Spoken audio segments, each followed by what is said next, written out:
Bonjour Colline, qu'est-ce que tu fais devant cet aquarium? Je suis en train d'observer le corail et ça me fascine.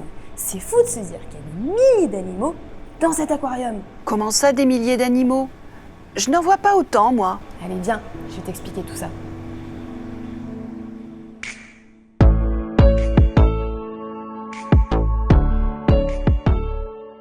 Bonjour, je suis Colline, médiatrice scientifique à Nausicaa et aujourd'hui je vais vous parler du corail. Alors qu'est-ce que le corail? Eh bien c'est un animal un peu spécial. Il s'agit plus particulièrement d'une colonie d'animaux abritant des millions de minuscules organismes appelés polypes. Cela ressemble à de petites anémones de mer.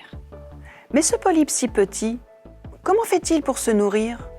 Eh bien, le polype va utiliser ses tentacules urticants et collants afin de capturer ses proies et de les amener jusqu'à sa bouche. Mais ce n'est pas la seule façon qu'il a de se nourrir. Chaque polype abrite des centaines de milliers de microalgues nommées zooxanthelles. Ils sont dépendants l'un de l'autre et leur relation est à bénéfice réciproque. On parle de symbiose. Mais à quoi lui servent ces microalgues au juste? Eh bien, ces microalgues captent la lumière du soleil et fournissent aux polypes des sucres et de l'oxygène via la photosynthèse. C'est pour cette raison qu'en général, le corail choisit les eaux claires et lumineuses pour s'épanouir. En échange, le corail fournit du dioxyde de carbone, des ions minéraux ainsi qu'un abri pour la microalgue. Ce végétal, via la photosynthèse, permet donc de nourrir ces polypes.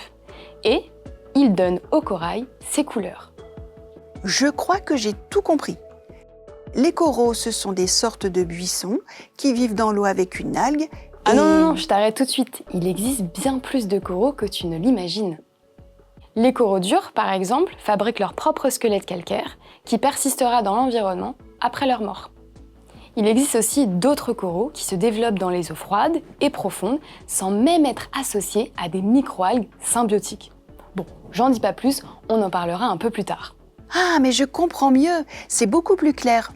C'est vraiment fascinant le corail. Merci pour ces informations, Colline, et à bientôt. À bientôt!